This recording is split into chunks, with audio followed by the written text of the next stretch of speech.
let's have a little bit more look at this practice before we go back to the practice. So again, I'd just like to read a little bit more from this book, Attention Revolution, about the practice. It's on page 101.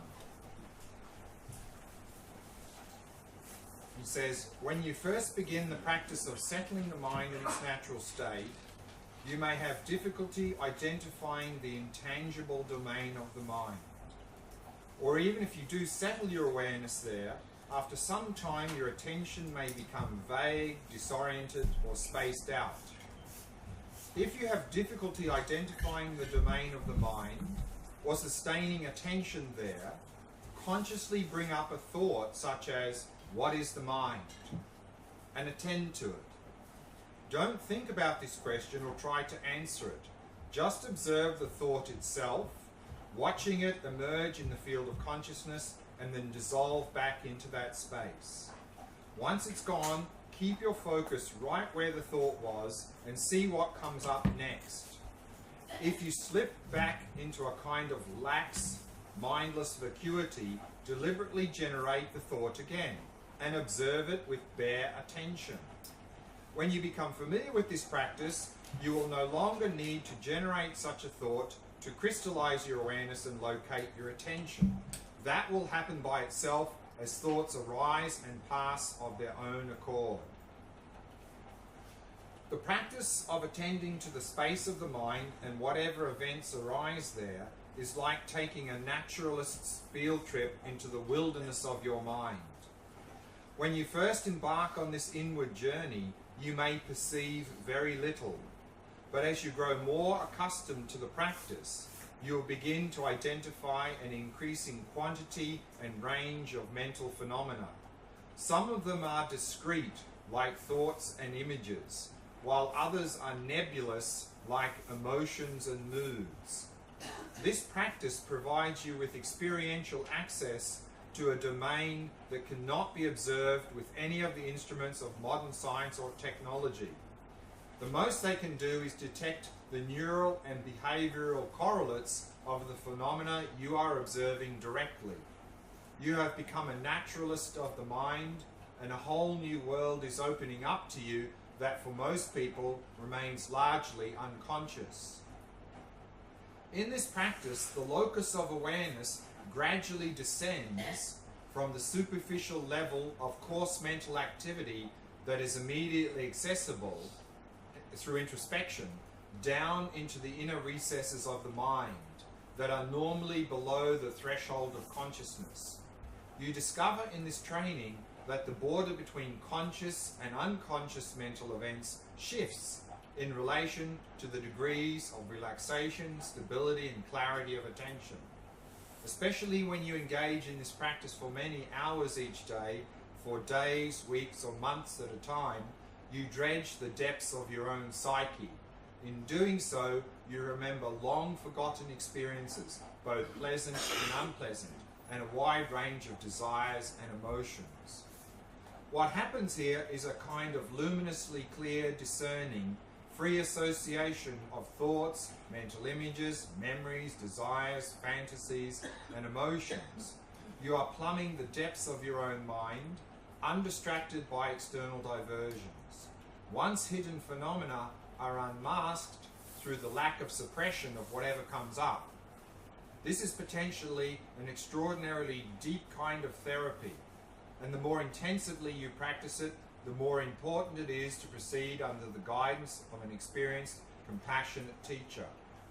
During your meditation sessions, internalize the wisdom of this contemplative tradition and make sure you implement the core instructions of this practice, which are, whatever arises in the mind, do not be carried away by it, and do not grasp onto it or identify with it. Just let it be. Watch thoughts, feelings, or other mental events arise. With discerning intelligence, be aware of their nature and let them slip back into the space of awareness without any judgment or intervention on your part. This is the key to letting the knots of the psyche unravel themselves as the extraordinary healing capacity of the mind reveals itself. This is the path to deep sanity. Now, in this practice, when we start to observe mental events, we start to observe thoughts, emotions, memories, and so forth. Usually we have one or two experiences.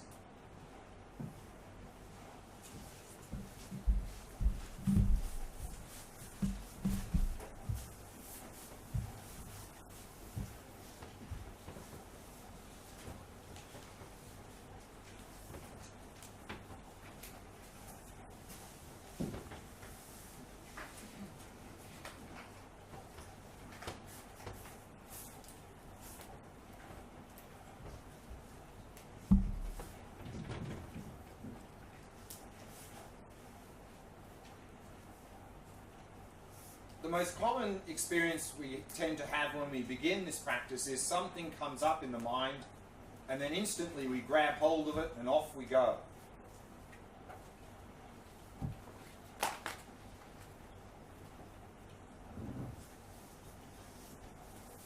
That we're constantly carried away by thoughts, emotions, memories, and so forth.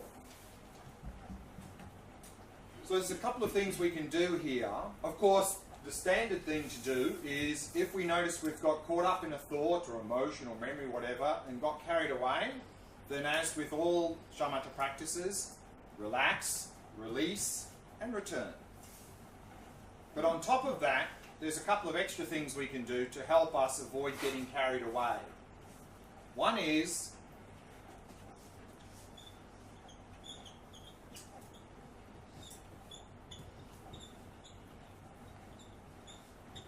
we can introduce labeling or noting.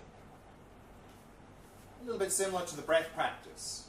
So if we find that we're constantly getting swept away, then what we can do is introduce this, meaning that when something comes up in our mind, give it a name, like thought, frustration, memory, image. Give it a name. If you give it a name, it becomes an object. Gives you some space from it. So you'll be able to better observe it and not get caught up in it. So that's one thing we can do. Another thing we can do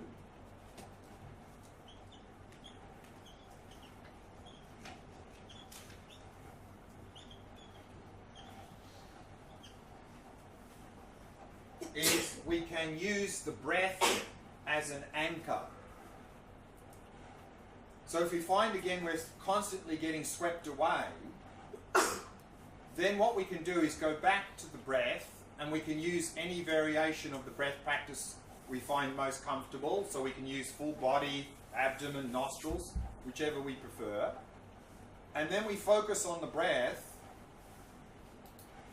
and then we start to, as the main object, and then a little bit in the corner of the mind, we start to notice thoughts and emotions and so forth. But we're anchoring ourselves in the breath. That's our main focus. And then we can slowly shift the focus and start to focus more on the thoughts and less on the breath. So we're moving more towards focusing on the thoughts and less on the breath, but we're still having the breath as an anchor point to help avoid getting swept away. And then eventually, though, we can let go of the breath altogether and just focus on the thoughts.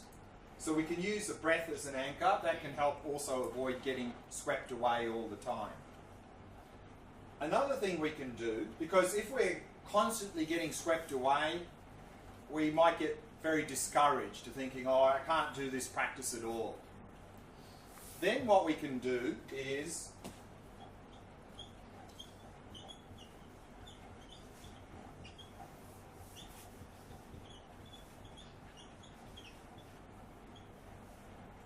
to deliberately generate a thought. Because normally when a thought or emotion or something comes up, it doesn't announce itself. It doesn't say, here I come, be ready. Before we know it, it's there. And before we know it, oh, we're already gone. Whereas if we deliberately generate a thought, we're prepared because we're generating it. So then we can be ready and notice it, that actually it's coming up because we're generating it. And then we can watch it as it arises and passes. So then we can get a bit of feeling of success that, you know, I can do this a little bit. So that will encourage us to continue. So this is something we can do as well. So getting carried away is the most common experience. There is another experience which is fairly common as a beginner, and that is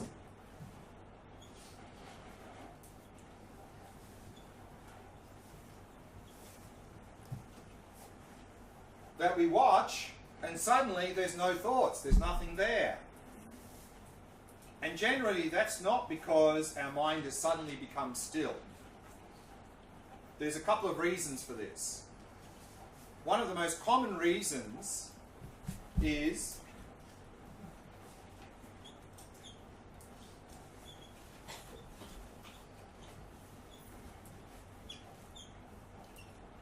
that our focus is too intense. Because remember, our habit in daily life in general, to focus on something, we tense. And so we tend to do the same when we come into this practice. To observe the mind, we tense. Because we feel if we don't, we're just going to get swept away. So we tense. And of course, when we tense, we're suffocating the mind. There's no space for anything to come up because we've taken the whole bandwidth of the mind in this intense focus. So if you notice that your focus is intense, then of course relax that. Another reason that not much is appearing is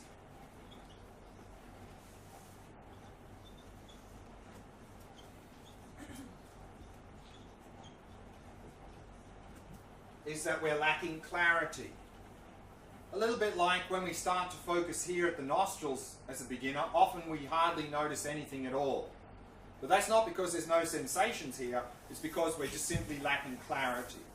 So again here, if we notice we're quite dull, then we can, particularly using the in-breath, we can sharpen the focus a little bit.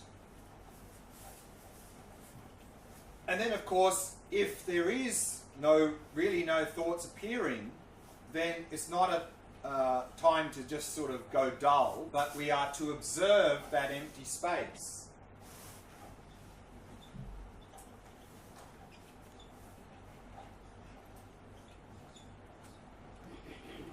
So remember, the object in this practice is the space of the mind plus all the mental events that are arising in that space. So if there's no mental events arising, you simply observe that space. You observe that stillness.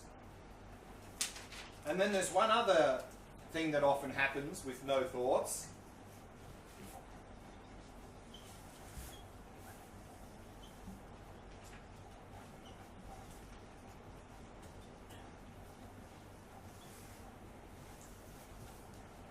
That when that happens, then often people go, there's no thoughts, what's happening? The mind is normally fully, a lot of things going on, but now it's completely still. I don't know what's happening here, maybe I'm doing it wrong, blah, blah, blah, blah, blah, blah. And so of course all of this is thoughts. And also, when we get carried away, we get frustrated. Frustration is a mental event, so observe that. So if we're getting bored, frustrated, whatever, this is a mental event. Observe that. So this is some things we can do in those cases. Any more questions before we go back to the practice? I'd like to make sure that I understood the whole concept of this type of meditation. If I understand well, you say sit down, close your eyes, and watch a movie. Close, well, usually open eyes, but Okay. watch the movie. In other words, sit backwards. Well, Okay. upright. No. Yeah, okay, go on. See why I thought I didn't understand? What you are suggesting is to watch a movie, go to a safari. Be careful not to be kidnapped by the thought. Correct. Look at it. It's coming. Here an elephant is coming. Here I don't quite understand. Okay, I understand. I'm supposed not to be kidnapped by the thought. Otherwise, this is what not. What yes. to look at the elephant and for how long? Because As long if as it's there. Sorry? As long as it's there. I realized that I'm angry. I was angry this morning with the breakfast. Right. Okay, so I'm angry. Yeah, it's interesting. Watch out, you are angry today on the breakfast. Right. Okay, what else? Nothing else. See, what you'll find is that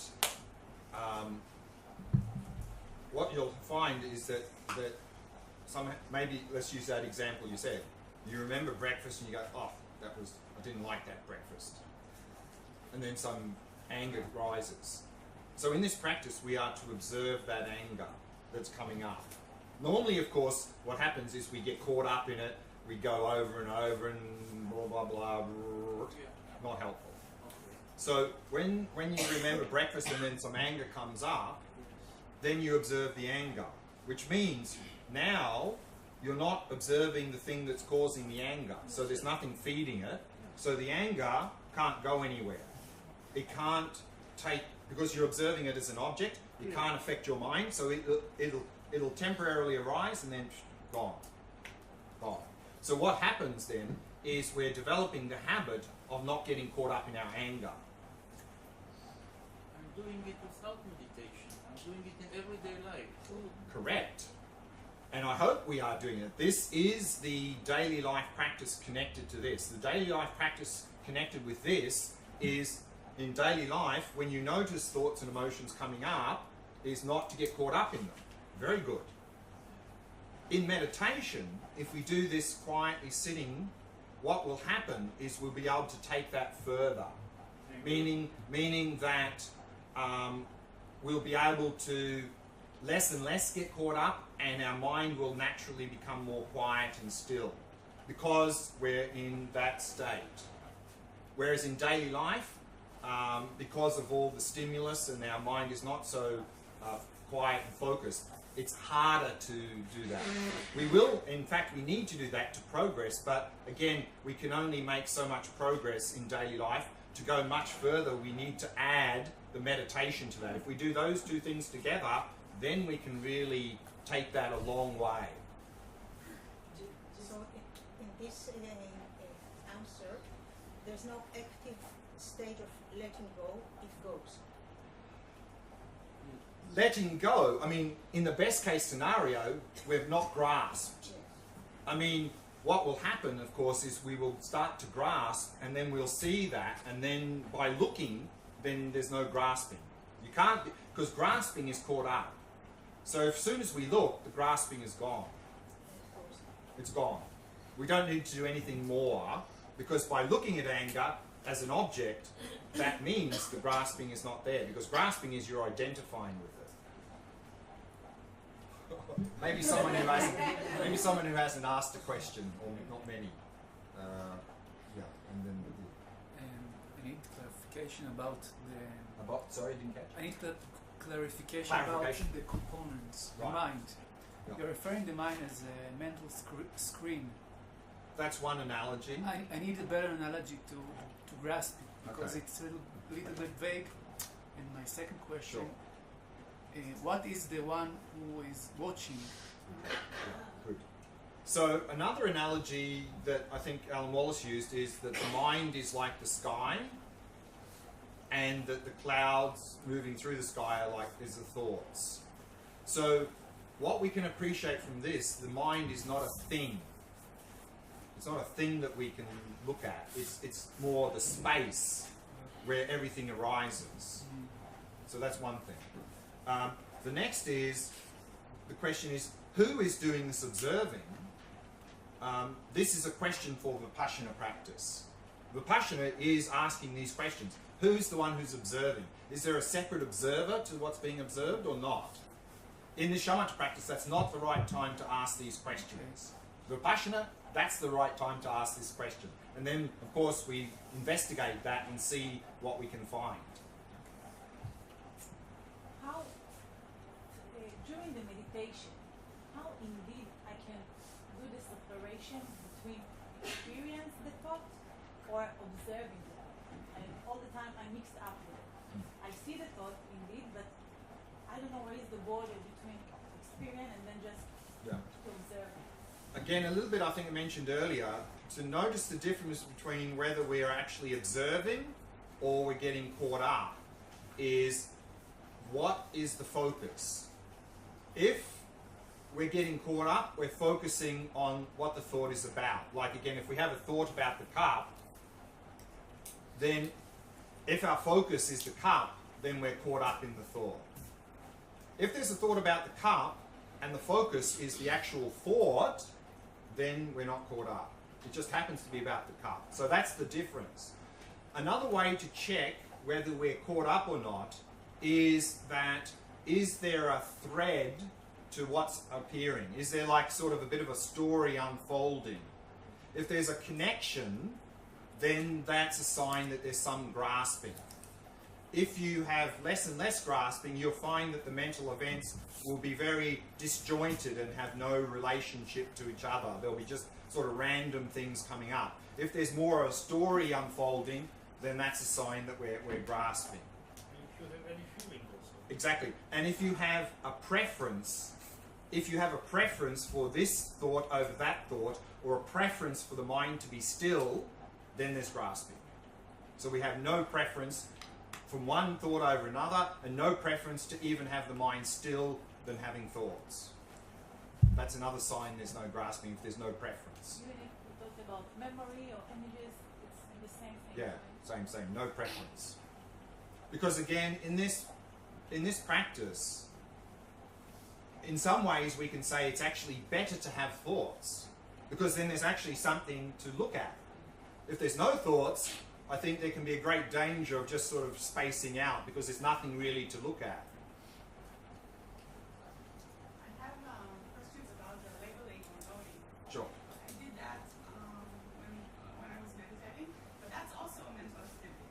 So I'm saying, okay, now I'm labeling. Right. And I notice that I'm labeling. Right. And I notice that I'm labeling. Right. So here, labeling and noting, like in the breath practice, may be something useful at the beginning.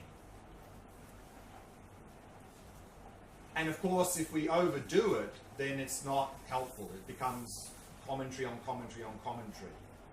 But it may be helpful in the beginning to get into the practice. So when we do labeling and noting, if we want to do it, keep it very simple. Don't turn it into commentary. Very simple. But then slowly we'll have to let go of it because it is extra activity. But it could be helpful at the beginning. It's a bit like learning to drive a car. Usually when we learn to drive a car, we have to have some commentary. It's like, oh, okay, I have to look in the mirror, I have to push that down, I have to do this. We have to remind ourselves to do, otherwise we can't begin to learn to drive a car. But if now that we've learned to drive a car, if we have to keep doing that, we'd go nuts if we had to always think about all these things. It just becomes automatic. So similarly in this practice, it may be useful to get into the practice to give a bit of labeling and noting, but then slowly we'll need to let it go. And don't overdo it. Sorry, I think I have to bring you to basic. I'm not sure I understand what is carried away. Mm-hmm. The shamatha practice, I know I have to concentrate on the breath, for example, and the mind is away.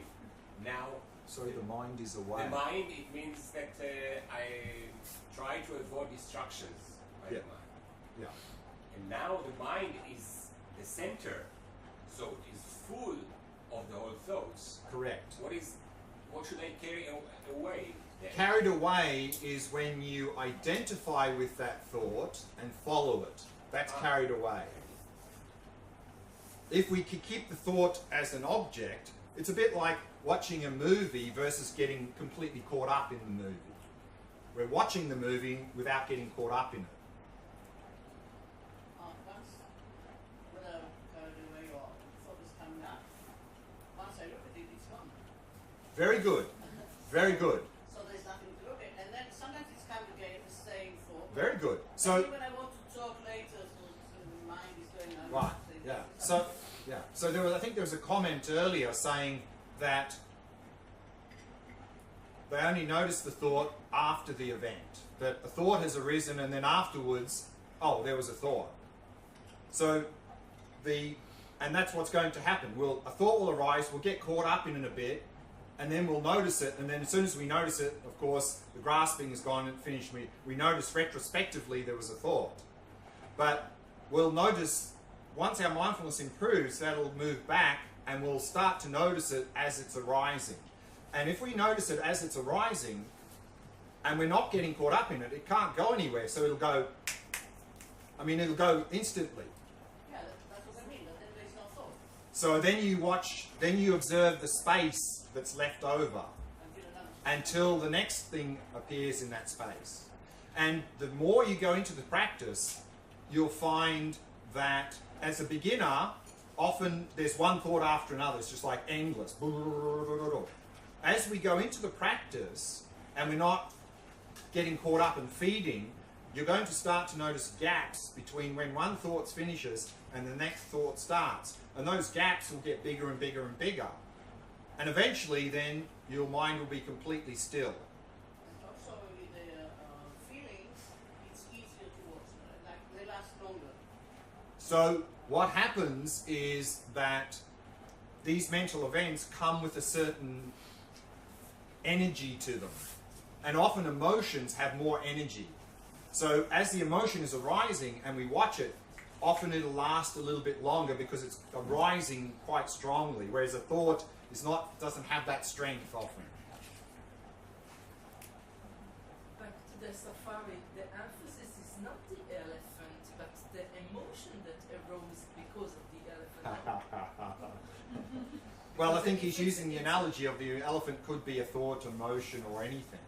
Okay. So what's also going to happen, of course, is that something arises, and then we react to that, and then we react to that, and we react. So if we can, whatever first arises, if we can observe it, we'll stop the reaction. And then often that reaction causes another reaction, and I think this is what you're talking about. So if we have an image or a memory arise, often we react to that with either attachment or aversion or something. So if we can just see that memory or image as a memory or image, then we'll stop the reaction, we'll stop the attachment or aversion, we'll just watch it. In your instructions to the meditation, you said that the wish is that the thought will come back to the mind. And that was go back. Or if you get carried away, you come back to the mind. No, they said that the thought, we have thought. Oh, the thought arises and and... rather let it go back to the mind. Right. That's what the instruction. Right. So I was wondering about how do you know where it goes? That's another question for Vipassana, is to investigate these thoughts. Where are they coming from? Where are they abiding? Where are they going? This is Vipassana practice. This is sort of questions we ask in Vipassana to come to an insight into the nature of thoughts, the nature of the mind. Here in Shamatha, we're not interested in those questions. We just watch. So I was wondering about, exactly, this is why I was Sure. wondering about the instruction itself. Sure. If it's okay to just, in a way, ignore it.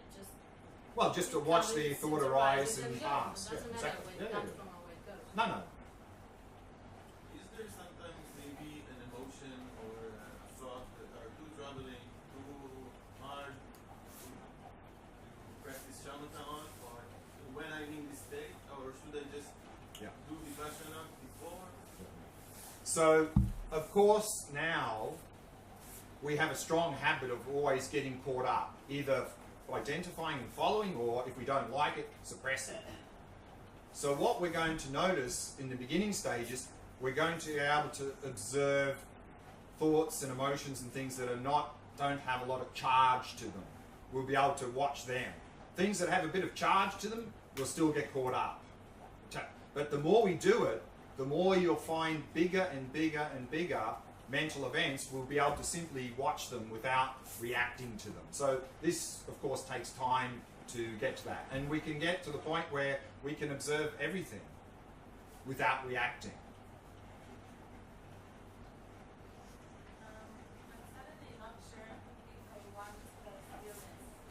If you want stillness. Yes, because if I'm angry and then it goes, and then I'm happy and it goes, and then I have nothing left. It's like, it's kind of me.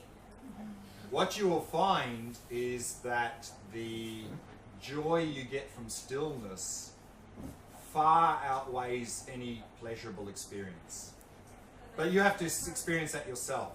I felt it for like maybe 2 seconds and it was just depressing. Because it's not depressing. What's depressing is that your craving and attachment, which is always there, goes, that's depressing. Because craving and attachment wants some stimulus. If you don't have the stimulus, craving and attachment goes boring, boring, boring. So it's not that that is boring or depressing, it's boring and depressing to your craving and attachment. And if you get rid of craving and attachment, you'll find actually that experience of stillness is very much enriching experience. Anyway, I'll leave it there. There's a lot to be said about that. Sometimes I'm not sure if it was generated by me or came on its own. Doesn't matter. Just watch it. I feel sometimes like my mind is very jumpy and it's like I keep generating thoughts, so I Sure. have something to Sure, look at. sure. Exactly. And so that's okay. That's okay, because then you get into the practice and you'll find that the more you get into the practice, the less that will happen. So it's okay. No problem. Then we'll do the meditation. Once I catch a thought, do I just watch it go back and focus on the space? Once you catch a thought, you mean you've been carried away, or once you notice one coming up? I notice one coming up. Then you just watch that. For however long it's there, you watch it. And once it's passed, you just stay there. Yeah.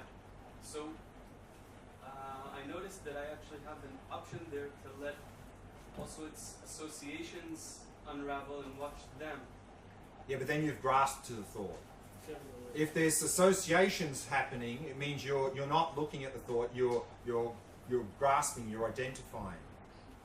But then, of course, if you're doing that and some association comes up, you just watch that. You just watch it. And the more you can just watch it, the more you'll find the less associations will happen. You'll be able to just watch the thought arise and it'll pass without the associations starting to happen. The associations are a sign that there is some level of grasping going on. Okay, let's do the practice again.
So as always, we begin by preparing the body, setting it into a state of relaxation, stillness, and vigilance.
and then preparing the mind.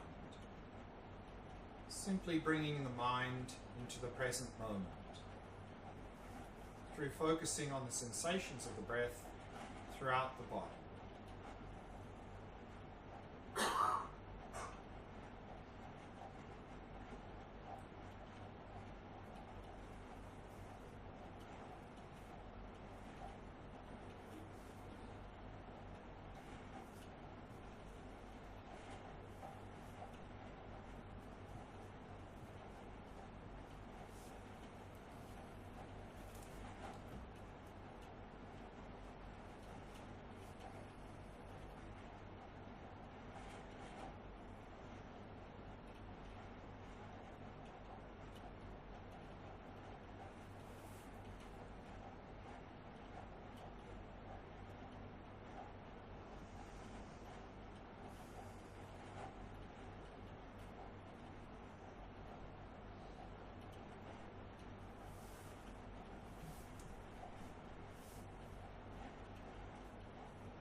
Now allow your eyes to be at least partially open, resting your gaze in the space in front of you,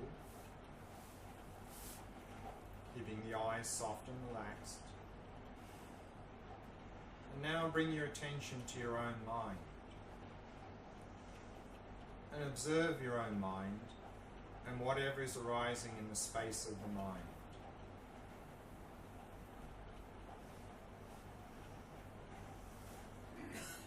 Observing thoughts and other mental events as they arise and pass,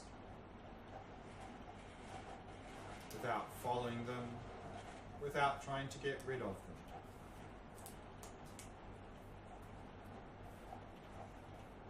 Observing them without grasping, without distraction.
finding that you're constantly getting caught up in thoughts and emotions and so on, and getting carried away,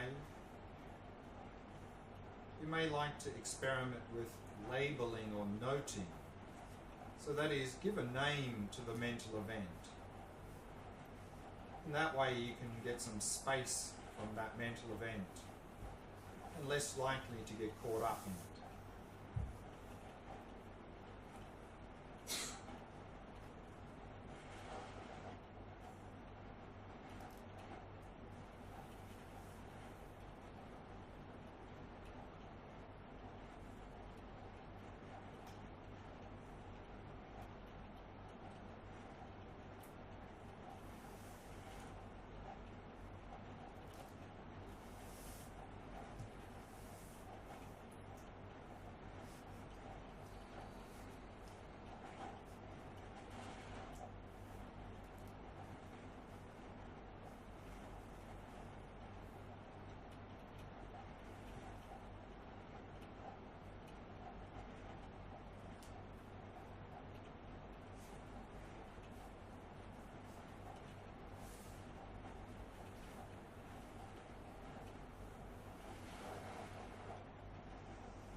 If you're getting frustrated at not being able to observe thoughts, observe that frustration.